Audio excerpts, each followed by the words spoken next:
The studio lights burned bright. The air felt heavy. Cameras rolled. The world was watching. Robert Duvall, now in his 90s, sat across from a young reporter, Mark Ellis. Mark had one goal, to make a name for himself by taking down a legend. Duvall had lived through it all: Hollywood, wars, love, loss. His wisdom was deep, his words carried weight. But today, Mark had a trick up his sleeve, a question so sharp, so designed to humiliate, that it would break even the toughest man. "Mr. Duvall," Mark began, smiling like a snake, "at your age, do you ever regret not standing on the right side of history?" Silence. A trap had been set. The crowd leaned in. The producers smirked. Mark expected hesitation, fear, a stumble. But Duvall didn't flinch. His piercing blue eyes locked onto Mark's, and in that moment, something shifted. Then, in a voice deep as the ocean, Robert Duvall replied, "And the world would never forget what happened next." Duvall leaned back, took a slow breath. The room felt like a pressure cooker, the air thick with anticipation. Then, he spoke. "Young man," he said, voice steady, "do you know what regret really is?" Mark hesitated. This wasn't what he expected. "I regret nothing," Duvall continued. "I lived my life with honor. I stood by my principles. I watched friends die, held their hands as they took their last breath. You sit there, safe in your world of tweets and headlines, but do you know what real sacrifice looks like?" Mark swallowed. He had wanted an easy win, a viral moment. Instead, he was drowning in Duvall's words. "My generation," Duvall continued, eyes glistening, "didn't hide behind screens. We built, we fought, we loved with all our hearts. And now you sit here, asking if I regret not bowing to trends?" A tear slipped from an old woman's eye in the audience. A veteran in the back clenched his fists. Mark stammered, trying to regain control, but Duvall wasn't done. "Tell me," Duvall said, leaning in, "what will you regret when you're my age?" Silence. The reporter had no answer. Mark's confidence cracked. His hands trembled as he adjusted his tie. The audience held their breath. Duvall's words echoed. What would he regret? For years, Mark had clawed his way to the top. But what had he sacrificed? Friends? Family? His own soul? Sweat formed on his brow. The camera zoomed in. Duvall waited, watching. He wasn't angry. He wasn't mocking. He was simply real. Mark started, but his voice failed him. And then, something no one expected. Tears. Not from Duvall, not from the audience, from Mark. He wiped his eyes, but it was too late. The world had seen. Duvall's words had hit him where it hurt the most, his heart. For the first time in his career, Mark had no script, no defense, just raw, painful truth. And the interview wasn't even over yet. The silence in the studio stretched. The air was thick, almost suffocating. Mark Ellis, the reporter, looked like a man drowning in his own thoughts. Robert Duvall sat still, his old hands resting on the armrest of his chair. His eyes, though aged, carried the weight of 1,000 stories. Then he spoke. "You remind me of a young man I once knew," Duvall said, his voice deep and steady. "Full of ambition, full of fire. But fire can burn." Mark shifted uncomfortably. He had planned for a debate, a verbal fight. Not this. Not a mirror to his own soul. Duvall continued, his tone softer now. "I knew a young soldier once, a good man. He was smart, just like you. But he let his pride blind him. He pushed away the people who cared, chasing after something he thought mattered. And in the end, when he needed them most, they were gone." The audience was silent. Many of them, elderly men and women, knew the pain of regret, the pain of time slipping away. Mark swallowed hard. "What happened to him?" Duvall took a breath. His eyes darkened. "He died alone." Mark Ellis felt something stir in his chest, something he didn't want to feel. Regret. The cameras were still rolling, but he was somewhere else now, lost in his own thoughts. His father had been a proud man too, a war veteran, a man Mark had pushed away. He hadn't spoken to him in years. Duvall watched Mark, as if reading his mind. He leaned forward slightly. "There's still time, son," Duvall said. Mark blinked. "What do you mean?" "There's still time to make things right," Duvall said, "before the clock stops ticking." The weight of those words fell heavy on Mark's chest. He opened his mouth, but no words came out. Somewhere in the audience, an old woman dabbed her eyes. A man, wearing a Marine veteran cap, clenched his jaw to hold back tears. Duvall leaned back in his chair, his face unreadable. "I'm not here to fight you," he said. "I'm here to remind you, life is short. And the things you think matter now, they won't when you're staring at the end." Mark's hands were shaking now. His throat tightened. And for the first time in his life, he realized he had been running from the truth. Mark's lips trembled. The studio was eerily quiet. Everyone felt it, the shift in the air.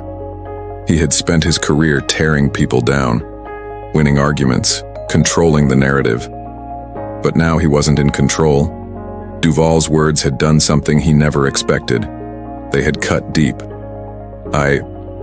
Mark hesitated. His voice cracked. He quickly looked down, pretending to fix his microphone. But everyone saw it. His eyes were glistening.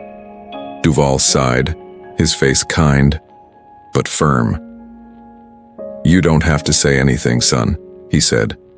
"But I'll tell you this. There's someone waiting for your call. Someone who thinks about you every day. And when they're gone, no amount of success will fill that hole."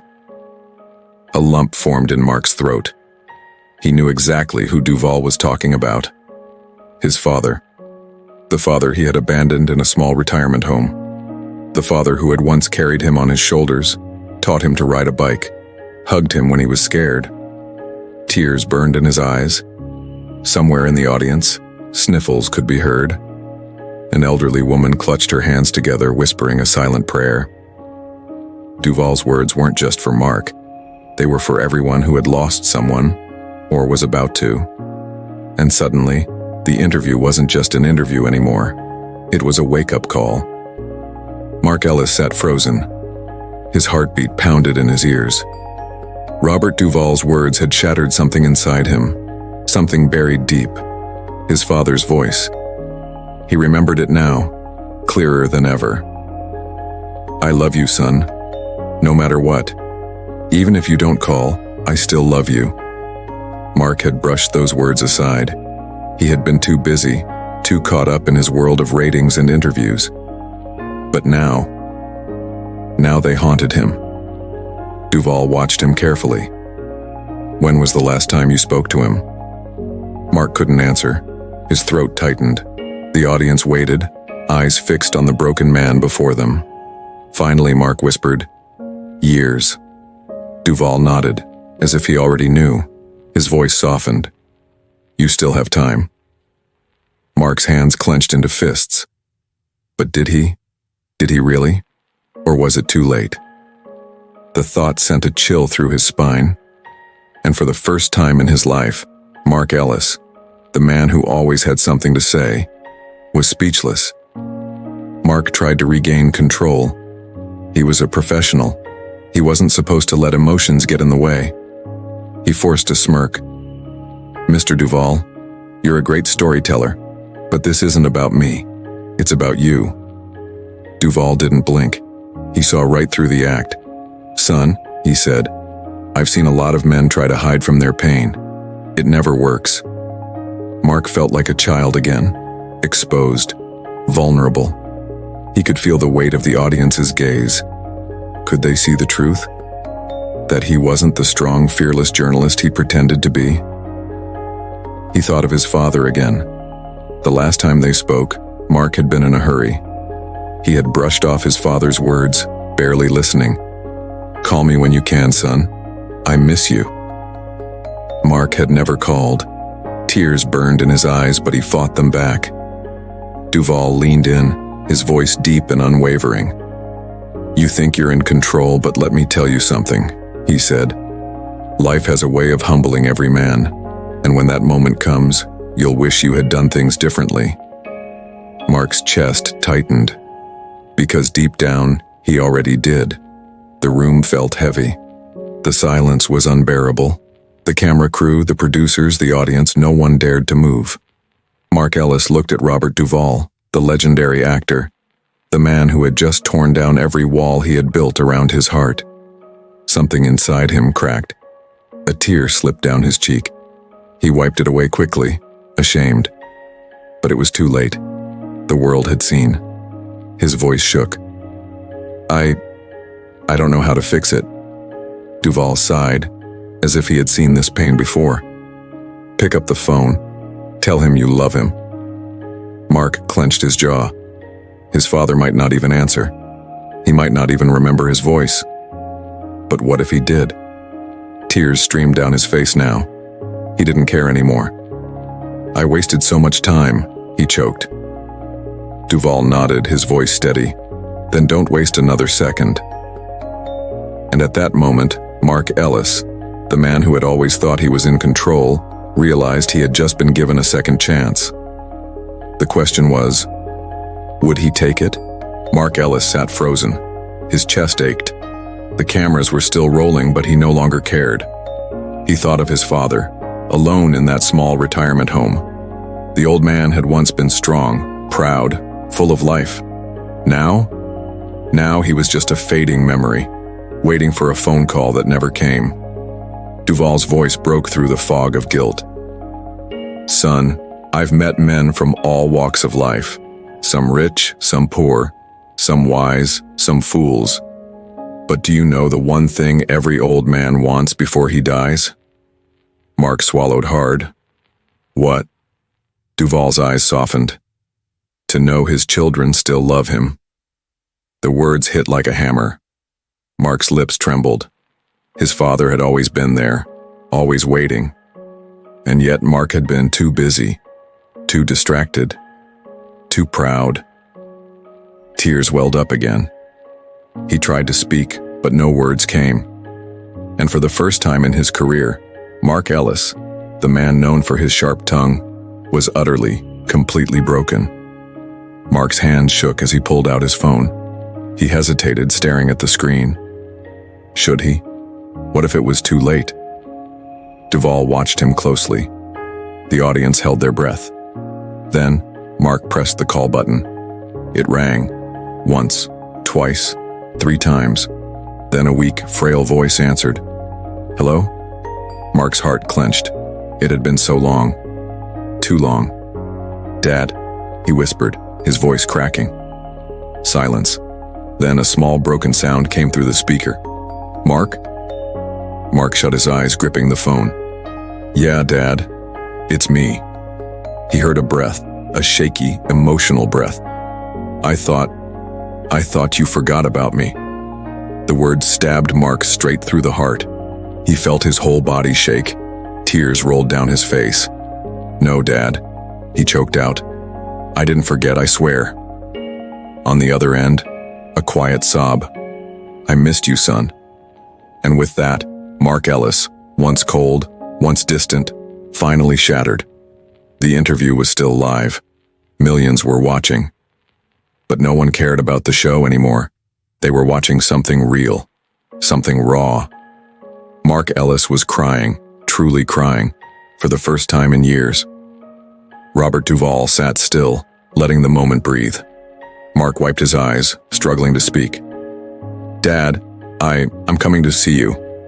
Today." A choked sob came from the other end of the phone. "You mean it?"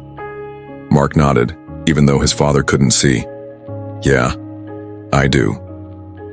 The audience was silent, but many wiped away tears. Some thought of their own fathers.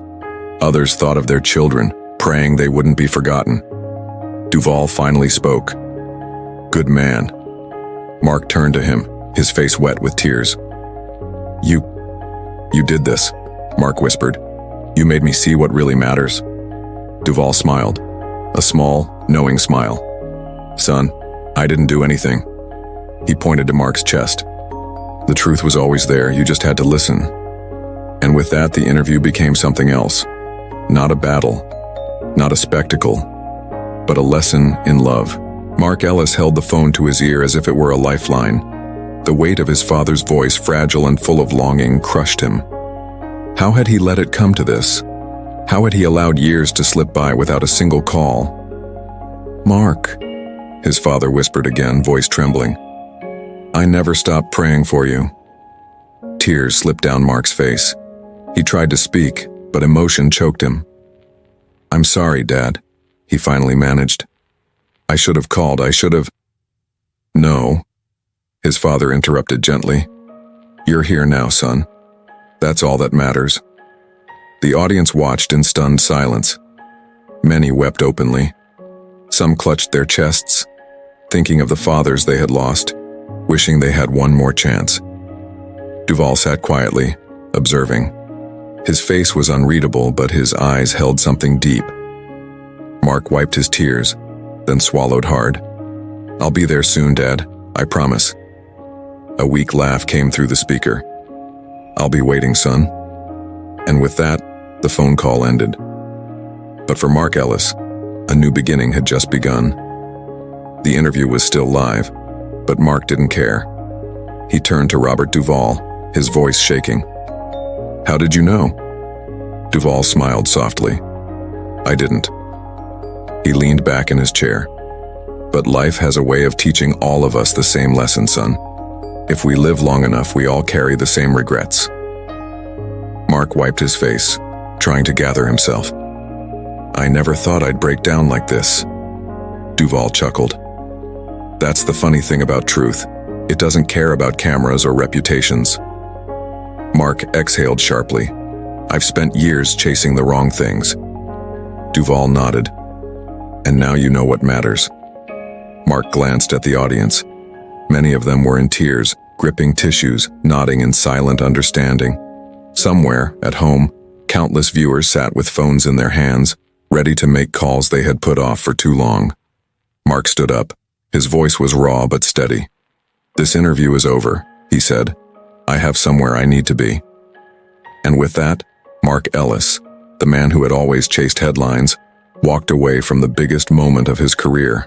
Because now he finally understood. Some things in life are more important than fame. The drive to the retirement home felt longer than it should have. Mark gripped the steering wheel, his heart pounding. What if he was too late? What if his father wasn't strong enough to hold on? Flashes of childhood flooded his mind. His father lifting him onto his shoulders, laughing, teaching him how to throw a baseball, sitting by his bedside when he was sick. And yet, when his father had needed him, he had been nowhere to be found. Tears blurred his vision. Then finally, he pulled into the parking lot. The building was quiet, the lights dim. Mark rushed inside. A nurse at the front desk looked up, surprised. "Mr. Ellis?" "I need to see my father," he said, breathless. She hesitated. Mark's stomach twisted. "Is he—" His voice cracked. "Is he still—" A slow nod. "He's waiting for you." Mark let out a shaky breath. And with that, he took the most important steps of his life, toward a father who never stopped loving him. Mark Ellis stepped into the quiet, dimly lit room. His father lay in a small bed, frail, his once strong hands resting on a thin blanket. His face, weathered by time, turned slowly toward the door. For a moment, neither spoke. Then, his father smiled, a weak but genuine smile. "You really came." Mark swallowed the lump in his throat. He had no words, just a heart heavy with regret and love. He took slow steps forward and knelt beside the bed. "I'm so sorry, Dad," he whispered, gripping his father's hand. His father chuckled softly, his voice barely above a whisper. "Oh, son, I forgave you before you ever left." Tears spilled from Mark's eyes. He felt like a child again, safe in his father's presence. "I wasted so much time," he choked. His father's hand squeezed his. "Then don't waste another second." Mark rested his forehead against his father's hand, sobbing openly. Outside the room, nurses and visitors stood in silence. Some wiped tears from their own eyes, feeling the depth of what was unfolding. A father and son, lost for years, finally found each other again.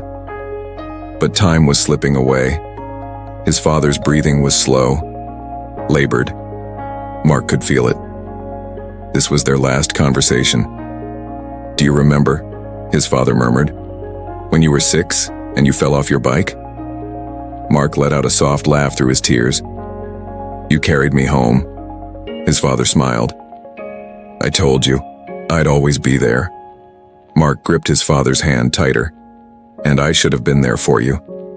His father shook his head weakly. "You came back. That's what matters." Mark rested his head beside his father's hand, tears falling onto the blanket. A long silence filled the room. Then his father whispered, "I love you, son." Mark's body trembled. "I love you too, Dad." His father's fingers twitched in his grip. His breathing slowed. Then, stillness.